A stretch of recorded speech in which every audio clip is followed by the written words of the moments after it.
Assalomu alaykum hurmatli baliqchilar. Bugun sizlar bilan balonli aeratorimizni noldan yig'ilishini ko'rib chiqamiz. Ushbu balonli aeratorimiz motoriga keladigan bo'lsak, elektr sarfi 220 volt, energiya sarfi 1,5 kW hamda soatiga 3 kg kislorod beradi. Ushbu aerator komplektida aerator baloni, parragi, motori, 3 ta stoykasi hamda 19 ta bolt chiqadi. Endi sizlar bilan aeratorimizni yig'ishni boshlaymiz. Birinchi bo'lib ishimizni temir stoykani motorga qotirishdan boshlaymiz. Qotirish qulay bo'lishi uchun motorni yotqizib olamiz.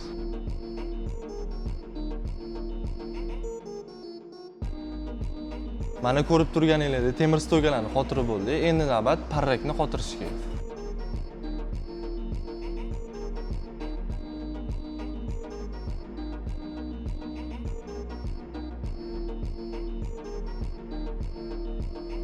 Mana ko'rib turganingizdek barcha narsalarni motorga qotirib bo'ldik. Oxirgi ishimiz motorni balonga qotirish bo'ladi. Mana motorimizni balonga joylashtirib oldik. Endi to'liq qotirib chiqamiz.